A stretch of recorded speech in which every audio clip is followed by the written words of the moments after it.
Olá, bem-vindos a mais uma aula de banco de dados.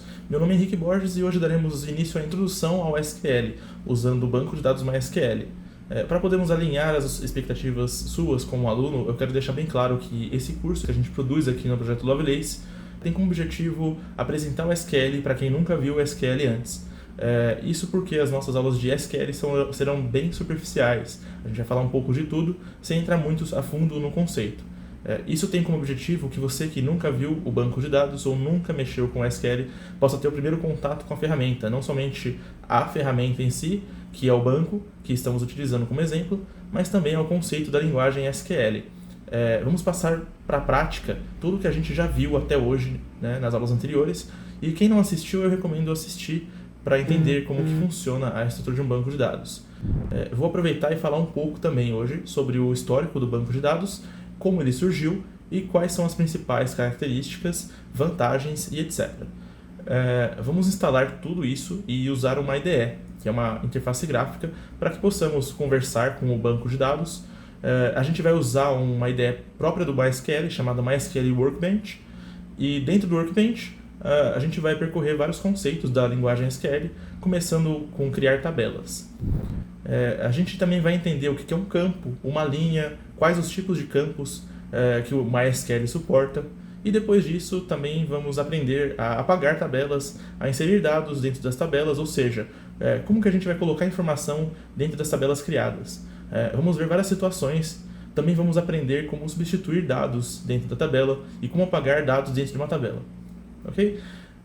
Depois que aprendemos a incluir, alterar e excluir tabelas, dados em tabelas que criamos, vamos aprender a consultar. Aí então vamos fazer uma carga de dados nessas tabelas, exemplo que nós estamos trabalhando, e vamos aprender a fazer seleções.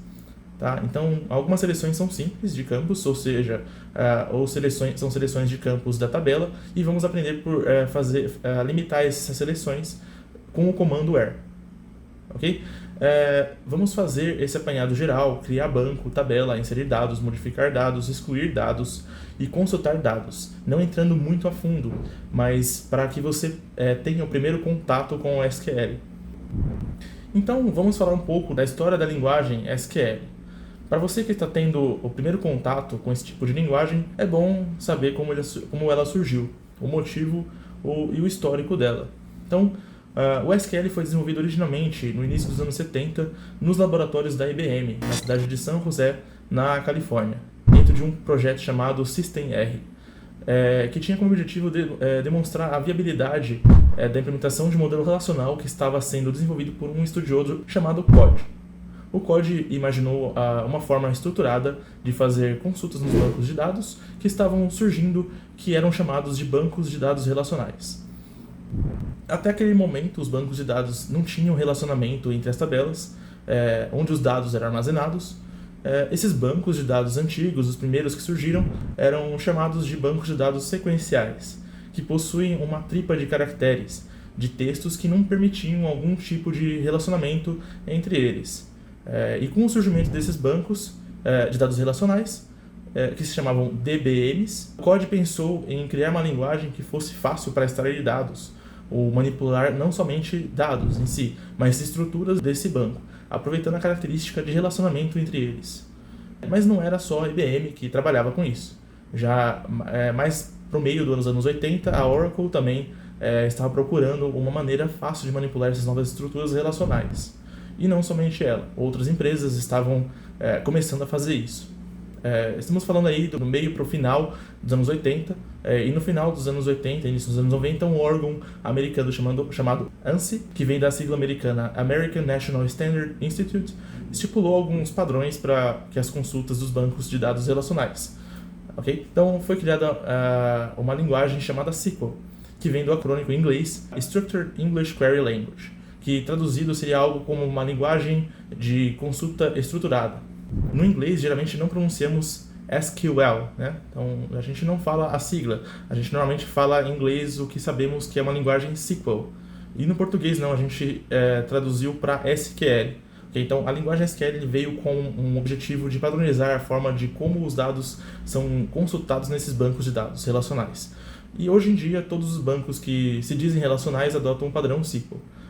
Mas esse padrão não é somente usado para consulta de dados, não é somente esse padrão. Okay? Então, é utilizado também para criação, alteração, estrutura, manipulação da estrutura de dados, forma como o banco de dados interage com a segurança e assim por diante. E a gente pode falar que existem algumas grandes vantagens do banco de dados relacional, e mais precisamente dessa padronização utilizando a linguagem SQL. A primeira é que há um custo reduzido do aprendizado. O profissional que sabe SQL, por exemplo, da Oracle, facilmente vai utilizar um SQL Server da Microsoft, por exemplo. Tá? Então, algumas pequenas diferenças existem entre esses bancos, principalmente nas partes de funções, mas isso não é um grande problema para que um profissional se adapte facilmente de um banco de dados para o outro. Outra vantagem é a portabilidade, então fica muito mais fácil você migrar sistemas que usam o Oracle para o SQL Server ou para MySQL, ou vice-versa. Então, claro que você que é um programador, está desenvolvendo uma aplicação que consulta um banco de dados relacional, quanto mais próximo do ANSI, ou seja, quanto mais você utiliza o SQL Standard definido pelo ANSI, fica muito mais fácil depois fazer uma portabilidade. Evitar, por exemplo, aquelas funções específicas do banco e deixar isso para o seu programa fazer. Então, outra vantagem é a longevidade. Então, se o seu sistema utiliza relatórios ou processos utilizando o SQL, temos uma garantia de que eles vão funcionar durante muito tempo, principalmente para as novas versões de banco de dados, porque vão estar sempre adaptados ao padrão ANSI. Seu sistema nunca vai ficar fora de funcionamento quando você estiver fazendo algum upgrade de banco, por exemplo. Uma outra vantagem é a comunicação. Então, o fato de todo mundo falar SQL permite que os sistemas possam facilmente comunicar entre si. Processos de ETL ou de integração entre sistemas ficam muito mais fáceis de serem desenvolvidos, já que os dois falam SQL padrão. A outra vantagem seria a liberdade de escolha. Então, como há um padrão de linguagem, quando a empresa for selecionar o uso de um banco de dados relacional, não vai ficar presa, por exemplo, à linguagem de comunicação, já que ela é muito parecida. A empresa, ao decidir o uso de um banco de dados relacional, vai usar outros critérios de escolha, como, por exemplo, a performance, o hardware, o custo e assim por diante. Só que essa padronização também não tem só vantagens, ela tem também algumas desvantagens. Poucas, mas tem. A primeira é que a falta de criatividade, né? O SQL possui alguns limites que muitas vezes não podem ser atendidos. Então, por exemplo, as novas demandas de mercado, principalmente com o advento das redes sociais e de grandes volumes de dados, chamados de Big Data. Ou seja, a necessidade de coletar esses dados que estão trafegando pela internet. Tanto é assim que hoje estão surgindo outros bancos que utilizam padrões diferentes dos bancos de dados relacionais, que a gente costuma chamar eles de NoSQL. Okay? Esses bancos NoSQL ou NoSQL atendem melhor às demandas, por exemplo, de redes sociais, de tabelas de Big Data. Mas aí a gente já vai estar falando de estruturas que fogem do padrão ANSI e que exigem um aprendizado muito focado. Outra coisa é a falta de estruturação da linguagem SQL. Ela não é uma linguagem estruturada, que possui ifs, whens, fors, né? Ou seja, comandos condicionais como uma linguagem de programação normal. E para suprir essa falta de estruturação os bancos de dados relacionais, Oracle, SQL, MySQL, criam suas próprias linguagens internas que fazem esse tipo de estruturação usando a linguagem SQL. Mas vamos dizer que isso está fugindo um pouco do padrão ANSI. Esse padrão ANSI possui 3 grandes grupos de comandos. O primeiro deles são os DDLs, que vem da linguagem de definição de dados. É a parte da linguagem SQL que permite a manipulação das estruturas do banco de dados, ou seja, criar um banco, tabelas, índices, apagar tabela, alterar índices, alterar política de crescimento de índices. Todos os comandos que mexem com a estrutura do banco de dados relacional são comandos do tipo DDL. O segundo grupo de comandos é chamado DML, que traduzido para o português seriam linguagem de manipulação de dados. Então, o DML é o grupo de comandos que tem como objetivo realmente gerenciar os dados, incluir, alterar, excluir informações que estão dentro da estrutura do banco de dados, como, por exemplo, as tabelas, e não somente fazer isso, mas também fazer consultas. tirar informações das estruturas e exibir para o usuário. E finalmente a gente também tem o comando DCL, que traduzido para a linguagem de comando seria linguagem de controle de dados. O DCL é um grupo de comandos que nos permite administrar o banco de dados, mas não a sua estrutura.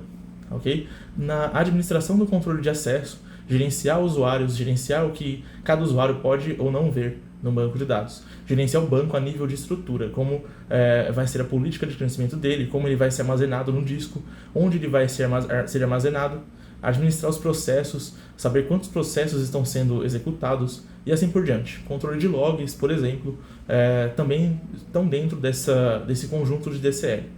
Okay? Então é isso aí, eu espero que vocês gostem desse treinamento. Eu quis dar nesse vídeo aqui um apanhado geral, não somente sobre a história da SQL, mas também as características e vantagens e as desvantagens e os comandos também que são usados nessa linguagem. Então, até mais!